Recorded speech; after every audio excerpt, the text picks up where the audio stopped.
So also, you know, like if you're on a hot day, you get like you can sometimes see in the distance, looks like water, like a mirage, isn't Yeah. it? Yeah. So surely that would come into play as well. If you're looking across the sea at a boat on a hot day, surely that mirage would make the water look higher anyway. So it would look like that. Yeah, when the temperature rises, and there's some wonderful video that we grabbed from a place called Skunk Bay over here, which was, and it can be anything, but you look at time lapse of any water, any city, anything next to water.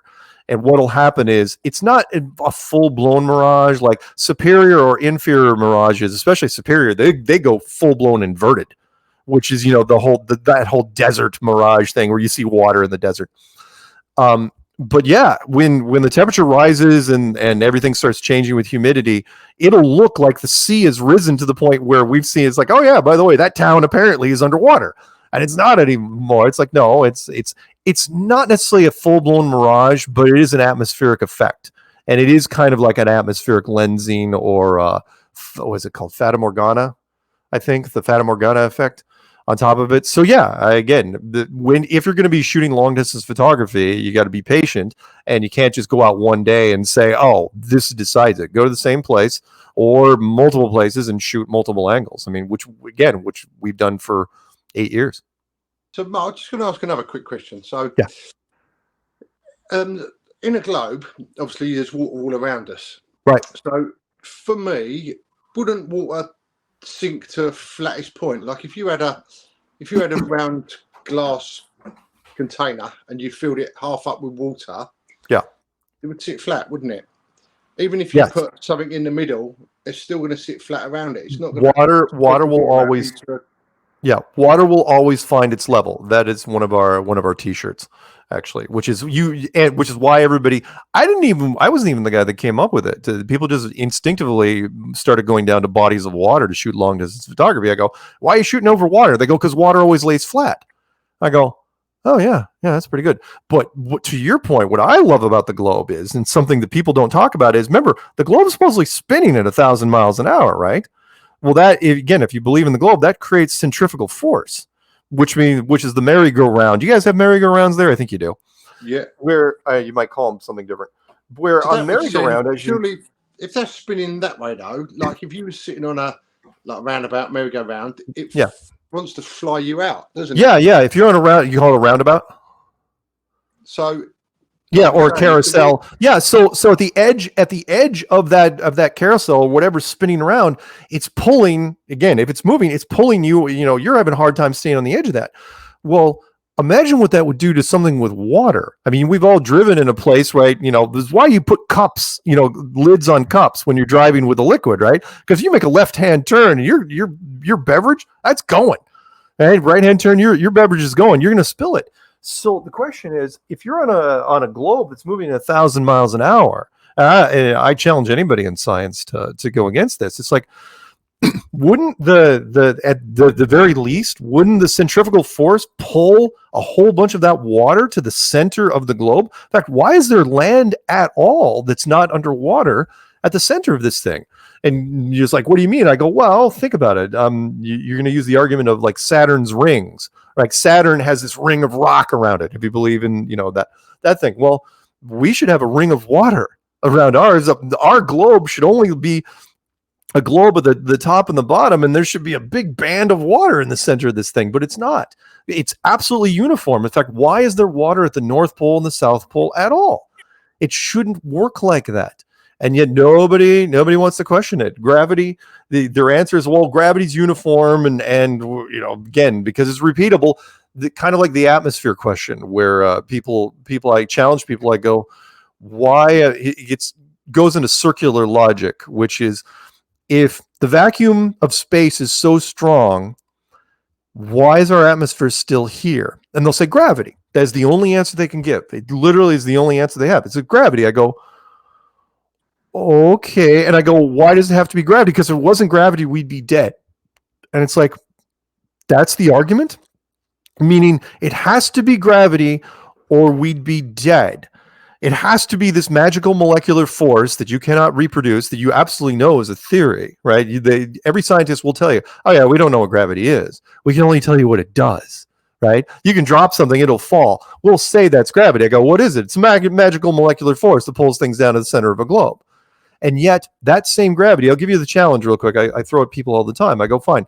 Anybody who knows anything about vacuum chambers, right? You put a vacuum chamber above you in your second floor, you have a valve, you pull that valve, what happens? The air rushes up there. It's instant. It's violent. It is not like the movies. It is not like, oh, I only got 2 minutes of air left. I gotta, oh no, ask anyone that works with high pressure oil rigs and submarines and stuff like that. It is absolutely instantaneous, right? The air just rushes right up, right?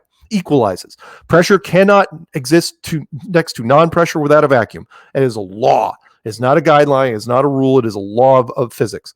So when you go outside, again, why is your atmosphere still here? And again, you'll say, well, it's gravity. I go, really? The same gravity that couldn't keep the air in your living room from going upstairs. Same gravity that couldn't even keep the, you can't even... You use a little bit of vacuum force when you use a straw to suck a beverage out of a glass, right? That's easy. It's not hard at all to do. Why is our atmosphere still here? In fact, the challenge I put to science, I'll stop rambling. The challenge I put to science is, I go, no one's ever answered me. Tell me what happens at the edge of space, meaning where our atmosphere ends and space begins. What's happening there exactly? What's going on? What sort of relationship is happening there? Because if you're telling me there's a vacuum on one side and there's pressurized gas on the other side, and it's not equalizing for any reason at all. And again, the only answer they have, they comes back to it. They go, well, it's gravity. Why is it gravity? Because it's not gravity, we'd be dead. It's like, that's great. That's their only answer. It can't be this. Oh no. It can't be a pressurized system, even though you call it air pressure for a reason. Can't be a pressurized system. You call it greenhouse gases. Doesn't make sense if it was an actual greenhouse instead of a gravity-based greenhouse. Gravity is not a barrier. And, and until you say, well, gravity creates some sort of force field. Oh, you mean like this? Right here? Why don't you just call it what it is? It's a real force field or whatever. Anyway. My next question for you is, on the globe theory, obviously the sun and the moon go round, don't they? Or we're turning. So how's the theory of that work on the flat Earth? Oh yeah. Well, it's no different than a planetarium.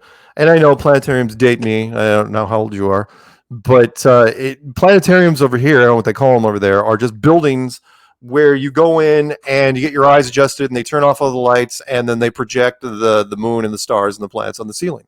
That's all it is. And I'm saying we're just living in a much, much bigger, high-tech version of that. And you're saying, well, I don't know if anyone would buy that. It's like, really? Because you could take an Amish person, I don't know what they call them over there. You could take an Amish person over here that doesn't deal with Western technology at all, right? He's never even watched a television, right? You blindfold them, you bring them into a planetarium, a high-end one, you'll blow their mind. If you you take off their thing, it's like, what is happening up there? It's like, yeah, it's just a projection. It's not a real moon. It looks like a real moon. You can't land on it because it's just lights on a ceiling. But that's all we're really talking about here. If there was if you had the ability, because we did not build this place, not by a long shot. If you had the ability, the engineering ability to create a planetarium that was thousands of miles wide, yeah, you could fool everybody.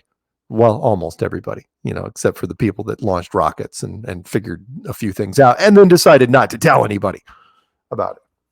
While we're stepping on there about sort of the planets and moons and stuff, can I ask your theory on obviously the space? the space as we know it. Space. We've been Okay, told. space. The short version is space is fake, but that sounds too cheesy.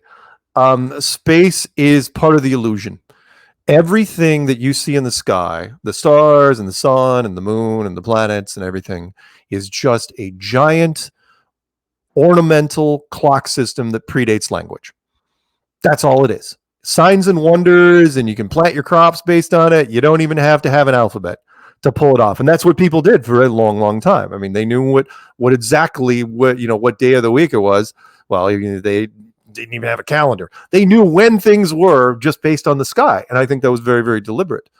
So that's all you're really looking at. A lot of different conspiracies, isn't there, about the moon was all fake and it's filmed in a studio, etc., etc. Well, let me. I'm going to throw that back at you, by the way, because I love asking this of people that are outside of America. Inside America, we have to believe in that because it's all wave the flag, go team, we're the greatest, right? Because America, we're the good guys, right?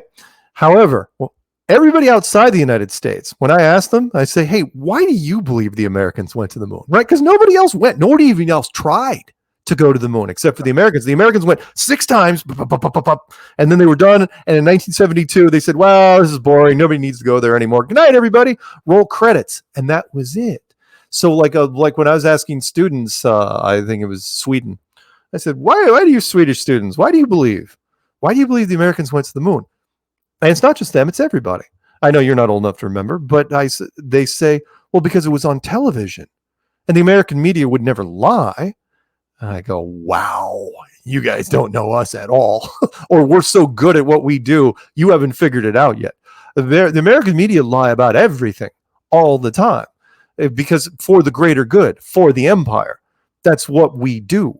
We want to be the good guys, and we sometimes do bad guy things, but then we paint it in a light that makes us seem like the good guys. I mean, come on. When have we ever told the truth? Anything. We still to this day, for you guys, for example, we say, oh yeah, our revolutionaries beat back the British, right? You ask any kid on the street, that knows anything about American history. It's like, oh, we beat the British on the way back. It's like, no, it was the freaking French. We hired the French to fight the British. In fact, we had to pay them a huge amount of money. We had to buy the whole country back from them after they won the war. And really, France should have played that differently. They should have been like a joint, France. They're so weird. It's like, you guys should have really, taken more of a role in the United States. You had the whole thing, but you didn't. And that's just, every war we ever fought, we did for colonialism, right? And yet we played it off like, the British were a threat, and the Mexicans were a threat, and the Spanish were a threat. And after that, the Native Americans, we don't talk about them anymore, and all the other stuff. We just spin stories. So when it came to 1960 and the space story we put out there, the Americans went to the moon, that was easy by comparison. That was just a little time and money and some special effects. Didn't age very well, but did a nice job. It worked.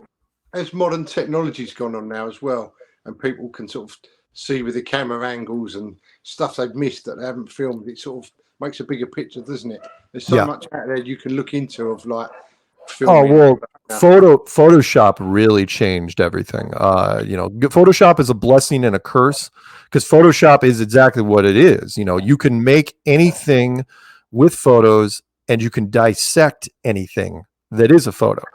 And when we started analyzing, and of course the video editor side of that too, which once we started analyzing the images that NASA had on their website, it was like, holy smokes, they have not updated these at all. The moon photos from Apollo from the late 60s to early 70s have not aged well at all. They just defy physics in so many different ways. And again, the general public, I'll give you one real quick, which is my favorite one to bring up. I did a clue on this. It was about the spacesuit, right? You put anything in a vacuum chamber. I don't care if it's a football or a basketball or a can of soda. You put anything in a vacuum chamber, eventually it's going to explode, right? Because it's just, that's how pressure works, right? Pressure tries to get out. There's only one thing in the history of anything that doesn't expand in a vacuum chamber and doesn't explode. You know what it is? It's the spacesuit.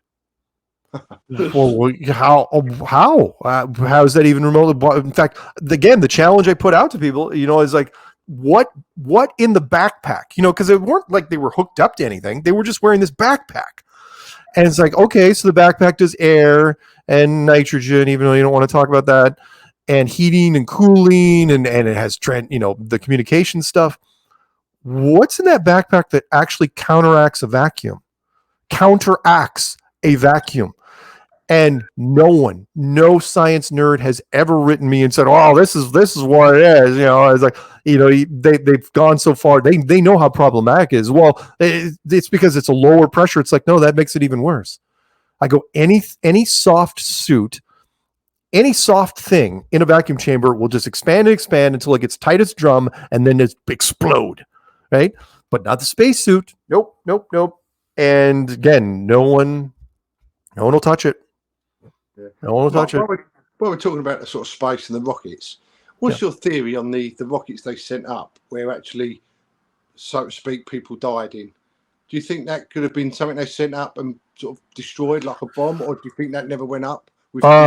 In most cases, no. I think the rockets are real. You can look up it's fun to see. You can go on Google and look at rocket time lapse photographs, and they all go up a certain degree, but then arc over really fast and go horizontal for no apparent reason. It's like, wouldn't you want to get out of the atmosphere as quickly as possible? And they say, oh no, we got to get escape velocity by going sideways. It's like, really? Because I would think you'd be able to figure that out. What was the first part of that question? So they obviously said that they'd sent people up Oh yeah. You'd never know. Okay, here's the thing, and the movie Capricorn 1 really touched on this. First off, you never ever put people on the top of a pile of liquid explosives. Ever. That is a terrible idea. Really, really bad. So if you're gonna fake it, unfortunately, kind of like the Challenger, the 1986 disaster, which was, 7 astronauts supposedly went off in a space shuttle and the whole thing blew up, right? And then we found 6 of them walking around today. And we even interviewed one of them next to his house, and he completely botched the interview. Actually found the people. I didn't know that. Oh yeah, they're using slightly different names, but they look like a person would 30, 35 years later. Absolutely, we found it. And of course, wow. Back when, because you're not going to kill them. Ask military officers. Remember, they're all Air Force officers, and so you don't want to kill them. They're expensive to make guys like that. So you relocate them, and you give them relocation crap. And the problem with them was that back in 1986, we weren't even close to the internet. I mean, we're still 10, 15 years out. And so you didn't think that people were going to find them. And they did. Again, the one that you can watch the broadcast on my channel, where we interviewed one of them. He was shoveling his driveway in the snow. And what got me, and if he's listening, here's where you screwed up. What you do is the first thing anyone asks, this from criminal stuff, is you have an alibi, right? You say, no, that wasn't me who died on that shuttle in 1986. In 1986, I was doing blah, blah, blah. I was working a desk job in Nebraska or whatever. No, he never at any point said that he had an alibi. In fact, he went the other way and said dumb stuff like, yeah, people have said I've looked like him my entire life. It's like, what? Why would people say that about you? It's like, one, the guy was unusual looking, but it's not like people it was just maddening. Absolutely freaking maddening. But yeah, no, the NASA has been fake from freaking head to toe, and I don't blame them. I don't blame them for what they did, but yeah, they are complete theater. How's that? Mark, I'm going to ask you, go a little bit sort of out of boundaries now. Sure. What do you think the reasoning behind this is, that we've been lied to, and why they want us to believe that it's a globe? The easiest way to explain that is it's not the why. I mean, the why is part of it, but most of it has to do with bad timing, believe it or not. Meaning, if our best and brightest didn't have the technology. Remember, our technology is not that old. We didn't have the tech to figure this out until about 1960. What do you I put this to, I'm gonna name drop because I put that to Piers Morgan because he asked that same question, and I said really? I go, you'd release that story knowing what might happen in 1960 if you all of a sudden told the world that, oh, hey, by the way, we were really, really wrong about the globe, right? Now, I'll give you 3 quick things, which is, here's the problem, because that question I'm sure has come up in Illuminati meetings, right? It's like, hey, why don't we tell people? Right? Back in 1960. And it's like, okay, what could go wrong, right? Well, here's some things that could go wrong. First off, it'd be academic. Every educational institution would be wrecked for a while. Remember, the astronomy and astrophysics, that's gone. The geology, hydrology, biology, archaeology, anything with an ology, that has to be rebuilt. Libraries would have to be emptied and rewritten. And that's every university in every country. Do you know how many of those there are? Lots and lots. And that's academic, right? Economics, you'd have to shut down world markets. There would be no stock trading because you have no idea what the ramifications of that would be. I mean, all stock markets would close, and you'd have to, I don't even know how that would work.